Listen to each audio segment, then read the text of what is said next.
Hello, beautiful people, and welcome back to another episode of First Generation Flyers, a limited series where I share my journey of recovery from emotional trauma to heal my soul. I'm your host, Vay, and as a reminder, I'm not a licensed professional. I'm just sharing my story and some things I've learned in hopes to help someone else on their journey of life. In the last episode, we made our way from the underground level to the surface, where we took a look at how a broken heart filled with anger and resentment can lead to toxic behavior in relationships and everyday life. Today, I'll be talking about my experience with mental illness, specifically the damage trauma and holding on to negative emotions can have on the mind and how it can alter our perception of reality, keeping us stuck in an infinite loop of feeling rejected and unworthy of anything good for us. Growing up on survival with a false sense of security, particularly in regard to emotional and physical safety, many of us have been conditioned to suppress or ignore our feelings. The neglect we experienced that was either never addressed or disregarded by those we looked to for comfort and security led us to believe that we weren't worthy of protection or that our pain was irrelevant. When there's a pattern of our emotional and physical safety needs being neglected or unmet, we lose the ability to trust, and the value we see in ourselves is diminished. And if the people who say they love us are the ones who leave us unprotected, then we develop a painful connection to love. This is the foundation of low self-esteem and negative self-image. How we feel about ourselves and our hearts is reflected in our minds as thoughts. And those thoughts are what drives us in life and are projected into the world to build our perception of reality. When we leave painful or negative experiences unaddressed, they can grow into a wall around our hearts, limiting our consciousness by creating separation between our hearts and minds. When this separation occurs, our mindfulness, which is our ability to understand, becomes distorted. We lose the ability to differentiate between what we know to be true in our minds versus what we feel as truth in our hearts, because the unresolved feelings associated with unaddressed hurts fall to our subconscious self, as our ego attempts to protect us from feeling painful emotions. Mindfulness is the ability to be fully present and aware of where we are, what we're doing, and how we're feeling in a moment. It's about having a keen awareness of self. But when it's absent, we create an alternate reality where we view the world from a lens of duality. Duality happens when we divide life into terms of absolutes, such as good or bad and right or wrong, which creates suffering because division results in judgment, condemnation, and alienation, where we accept some things but reject others, including parts of ourselves that we've deemed as bad. Thus, we have created conditional love. But those unresolved feelings or painful emotions don't disappear just because we ignore them. Instead, we subconsciously project those feelings into the world and onto others as we become less aware of our own hurts and shortcomings and more perceptive to those of others. This is where the personalities of empaths and narcissists are born, both opposite ends of the spectrum, but both rooted in a negative image of self. The understanding between what we feel versus what is truth lies behind a wall of deception that trauma builds. So instead of seeing people and things for who and what they are, we can only see projections of whatever is unresolved in our hearts. So let's dive into the impacts of trauma on the mind and our psychological state. What we think, how we feel, and who we are all connected and processed in our minds. If we've developed a painful connection to love, and that love was tied to our survival, it translates to painful experiences in life, because in survival, love is our lifeline. Love is making sure you have the basic needs to survive. Love is making sure you're protected and feel safe. And love is how we determine our value and self-worth. So when our hearts are broken due to abandonment or neglect from our source of love at the basic needs level, we're driven by heartache or anger until that hurt is resolved. At the psychological needs level of Maslow's hierarchy, when those feelings and emotions haven't been resolved, our minds are subconsciously in search of something to pacify the invisible wounds of our hearts or to replace the parts that have been neglected or rejected by love. Basically, we're in search of something to ease the pain of negative emotions and feelings that we haven't been able to process. Anything to make us feel better about the hole in our hearts. For me, that was my career. After leaving home for the military, I unconsciously put up a wall between love and money. My MO was to follow my mind because it always led me to money, and money made me feel safe and it made me feel secure. Love didn't. Being abandoned by my father for being born and being abandoned by my mother for how I felt, both things outside of my control, made me feel like an orphan, and it made me feel worthless. So when they both tried to return to my life without consequence, as if those things didn't happen, or as if those things didn't break me, my hurt turned into anger and resentment. And the wall I built as a defense mechanism for survival trapped those feelings inside my heart, so those were the only things that I could feel. But because me and my mother had always been close growing up, and she was all I had, my mind rewired itself by turning a blind eye to the situation so that things could go back to normal, in an attempt to hold on to a reality that no longer existed. So instead of addressing the hurt of a situation that made me feel worthless, I suppressed that feeling with my career, and what my career couldn't absorb, I projected onto others in the form of my toxic behavior. I loved my career because it made me feel valued. The people I worked with valued what I thought, they valued how I felt, and most importantly, they valued my presence. Those things boosted my self-esteem by making me feel good in the places that hurt. But it never quite felt real. It was like a fantasy. Because if I was as great as they said I was, why didn't it feel that way inside? My mind was blind to the source of pain in my heart because of the wall I built between the two. I didn't understand how I could feel so good about myself at work, yet feel so empty at home. Thinking this was just a result of too much time on my hands, I tried to busy myself with relationships, hobbies, and other people's problems. But as I stated earlier, those feelings inside don't go away just because we choose to ignore them. So instead, my heart projected the hurt that my mind refused to acknowledge by subconsciously drawing me toward people, places, and things that made me feel stressed and bad about myself because that was the condition of my heart. But unaware of this at the time, I just thought I was unlucky and was a magnet for the world's hurt and a glutton for punishment and self-sabotage. I didn't know too much about psychology back then, but stereotypes in movies and TV shows told me that I was angry because my father wasn't there. So that made it easy to attribute the source of all my negative emotions and toxic behavior to him. When we lack the awareness and understanding of the root cause of our emotions, we believe whatever we need to believe to maintain our sense of stability and to make us feel good about ourselves, regardless of the truth. So I couldn't believe that my source of pain had anything to do with my mother because I still needed her, even though the negative feelings I had about myself amplified whenever I was around her.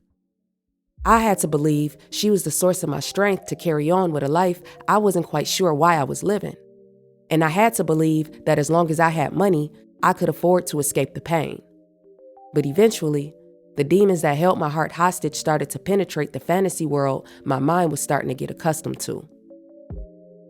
Invisible wounds is a term that refers to a non-physical injury such as PTSD, major depression, and traumatic brain injury that affect mood, thoughts, and behavioral conditions associated with trauma. It's most commonly associated with military members exposed to war, but can affect anyone who's experienced a traumatic event. It was something I learned about during a resiliency class at work the Air Force made us take as part of a program to help airmen maintain fitness from a whole person concept. I learned trauma can be grouped into 3 main categories: acute, chronic, and complex. Acute trauma can result from a single distressing event such as a rape, accident, assault, or natural disaster and threatens an individual's emotional or physical security, leaving a lasting impression on their mind. This was the only type of trauma I was familiar with. Chronic trauma happens when a person is exposed to multiple long-term and/or repeated distressing events such as serious illness, sexual abuse, domestic violence, bullying, and exposure to extreme situations such as poverty or war. Finally, complex trauma is a result of exposure to different and multiple traumatic events or experiences, generally within the context of interpersonal relationships. They usually start early in life and can disrupt many aspects of a child's development and the formation of their sense of self. Since these events often occur with a parent or primary caregiver, they interfere with a child's ability to form a secure attachment. This is where I stood.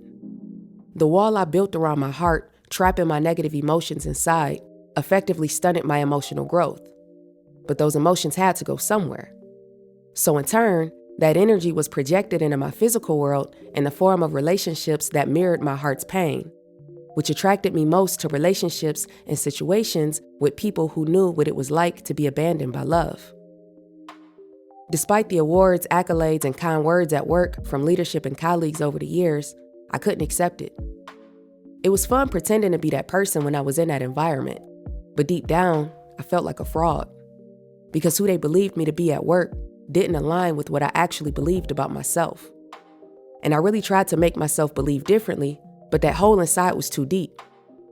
And the more accomplishments I achieved, the more paranoid I became that at any moment, I would be exposed as the broken girl that I really was, and this fantasy world I lived in would come crashing down.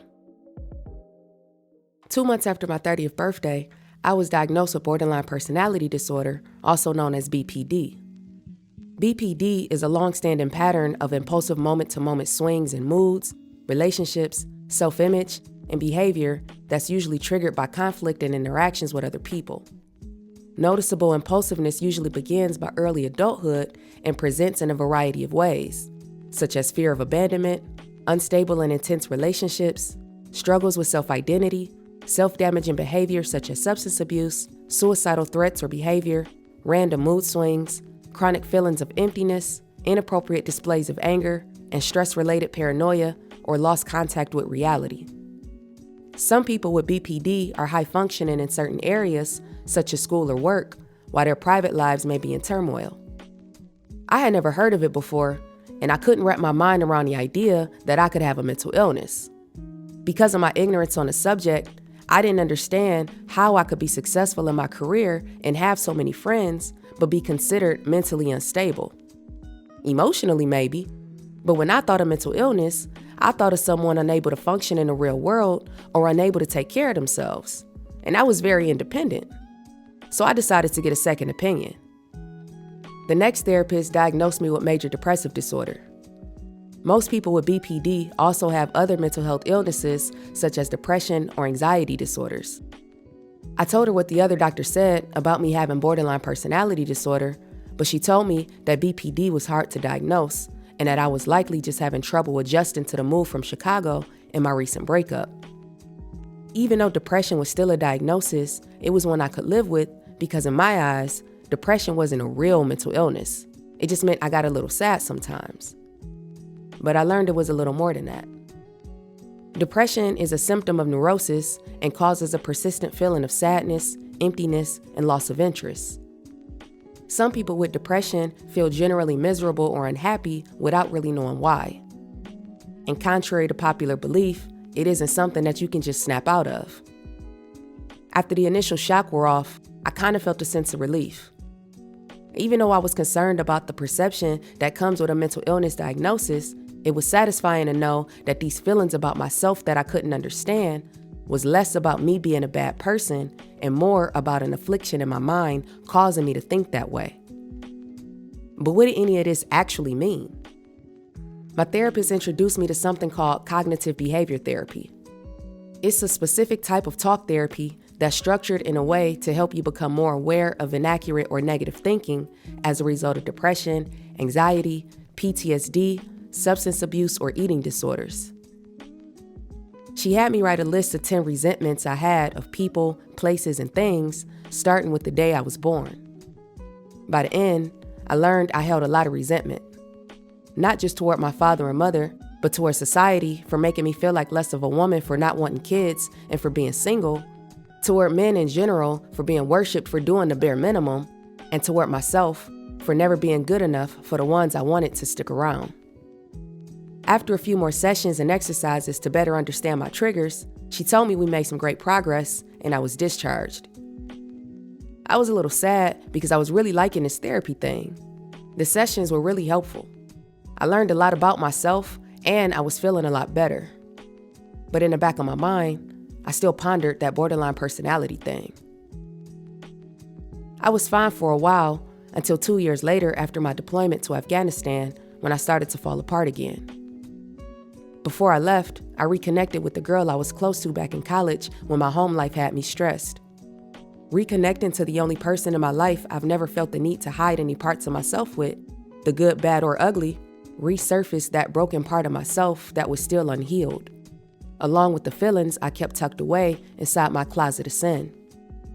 The hurt from my mother, the anger from my father, and the shame from myself.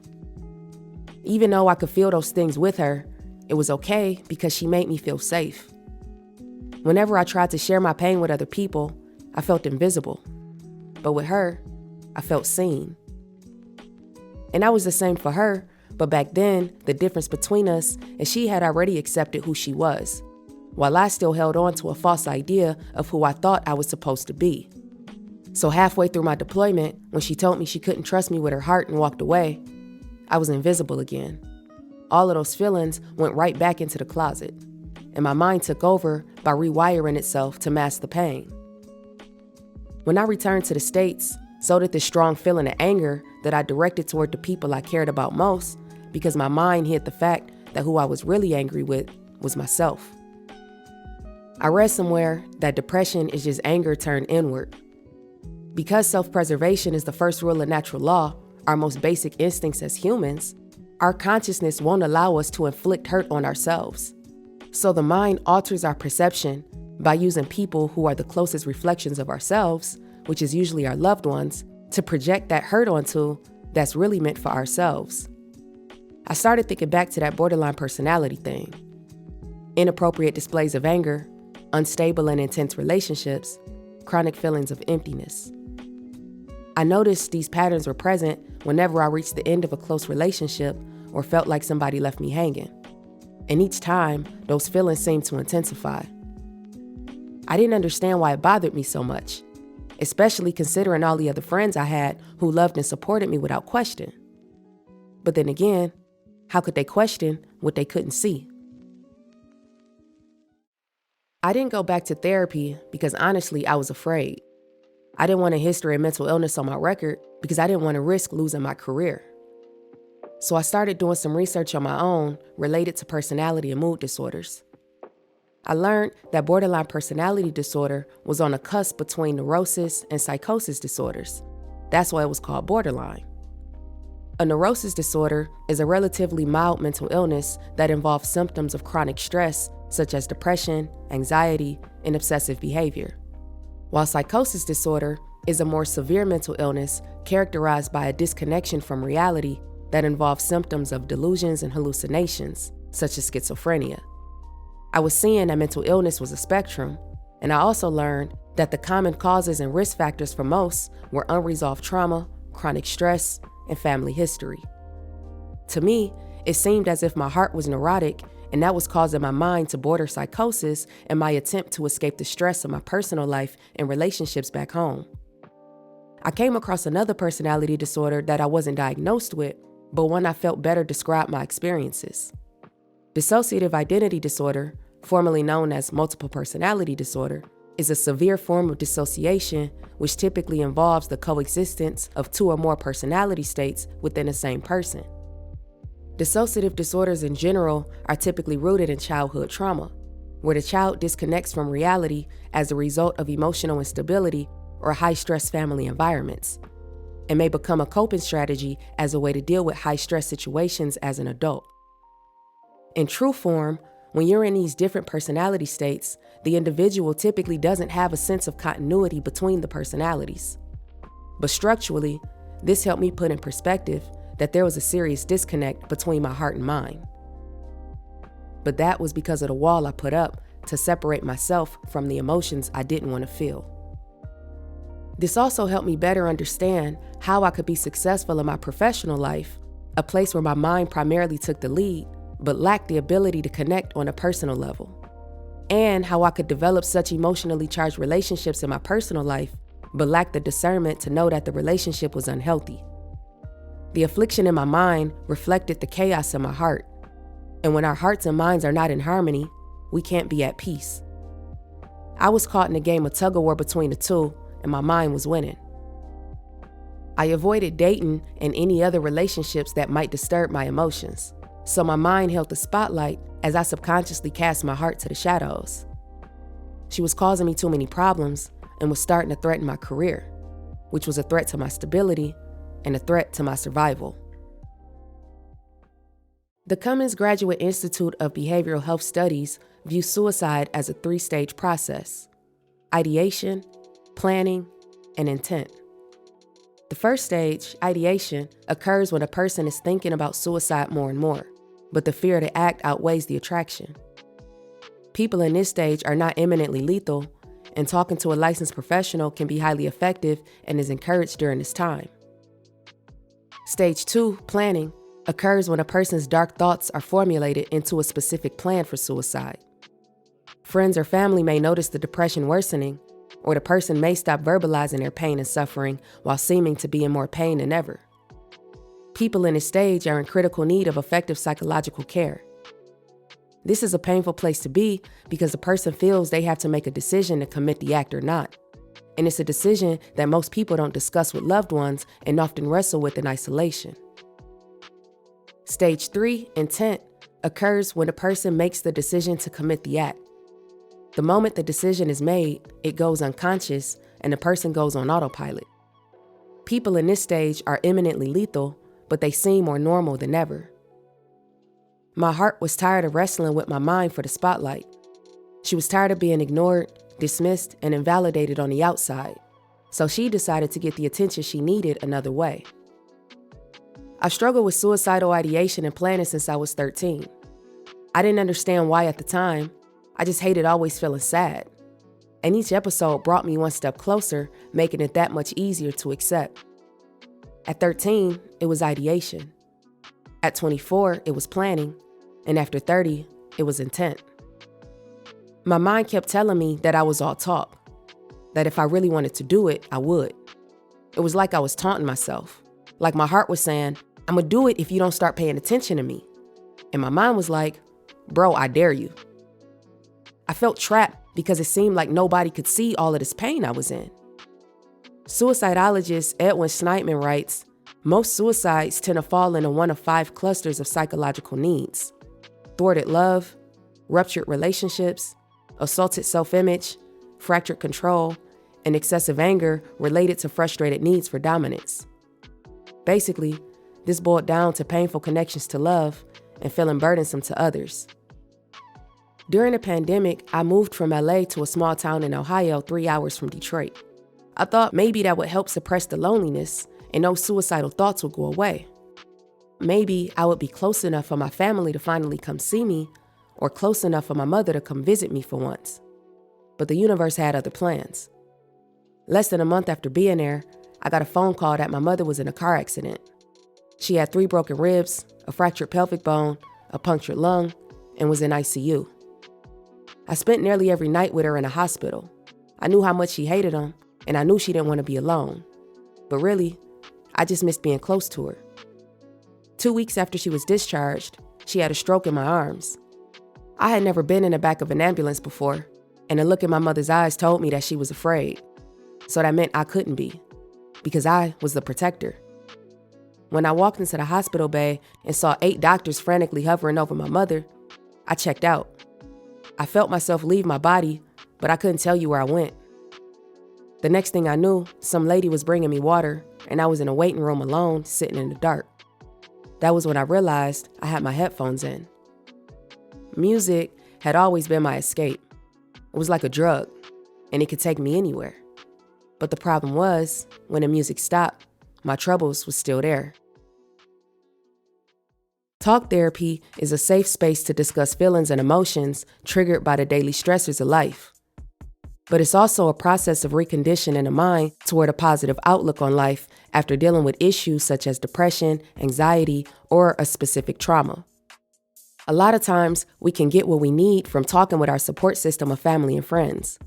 But coming from broken homes and being raised on survival, many of us lack the emotional intelligence required for personal growth because we were conditioned to live in chronic stress. The primary purpose of talk therapy is to help people identify issues that cause emotional distress in the first place. For me, it was about exposing the trauma behind the wall around my heart to access my consciousness and understand the gap between my heart and mind. Stigmas and miseducation around mental illness keep a lot of people from seeking the help they need to facilitate a better quality life. This was especially true for minority communities. According to the U.S. Department of Health and Human Services, adult Black Americans are 20% more likely to report serious psychological distress than whites, but are less likely to seek treatment and more likely to end treatment prematurely. It had been 3 years since my diagnosis and since I last seen a therapist.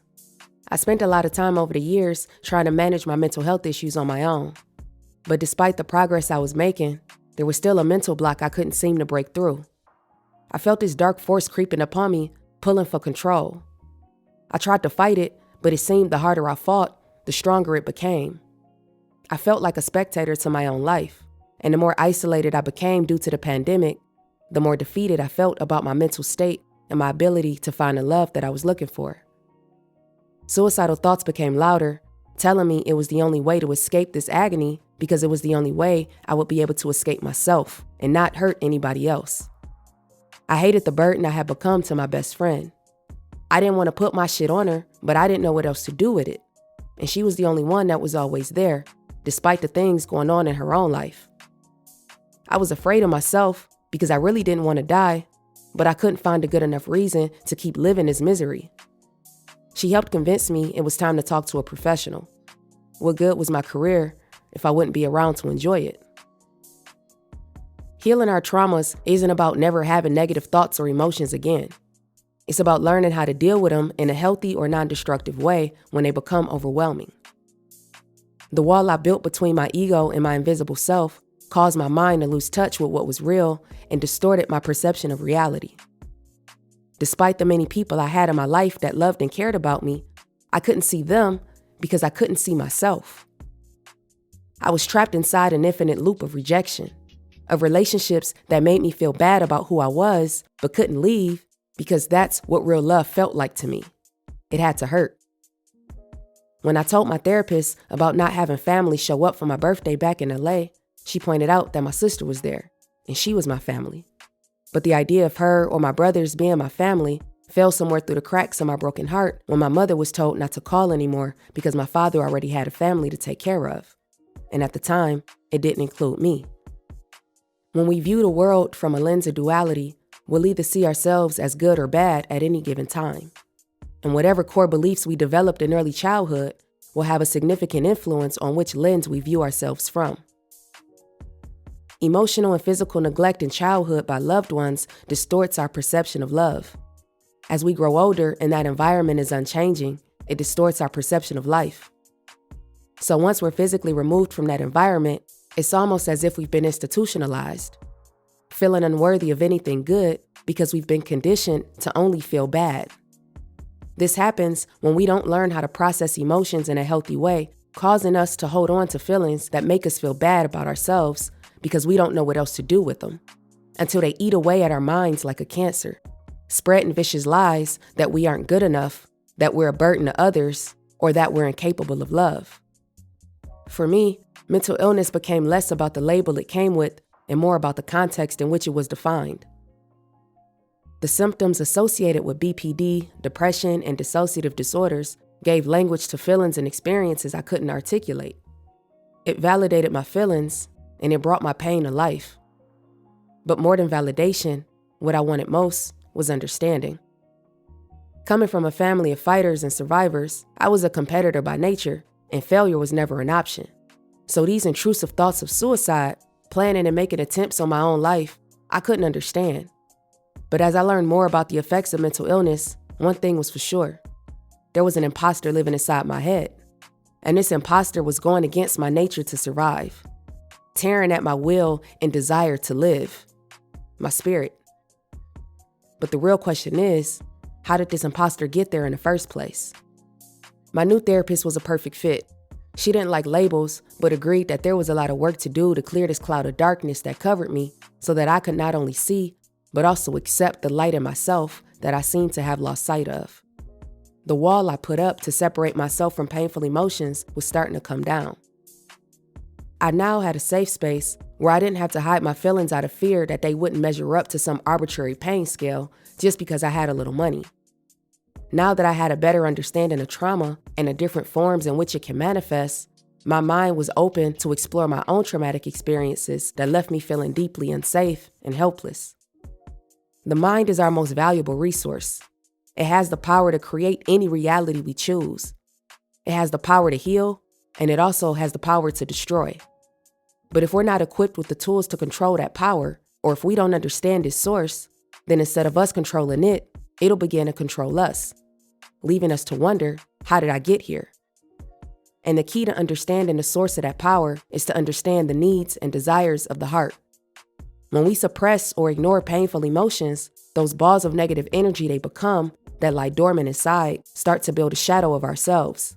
And the longer we continue the behavior of suppressing what hurts, the bigger that shadow grows until it can no longer be contained in that closet of skeletons in which we placed it.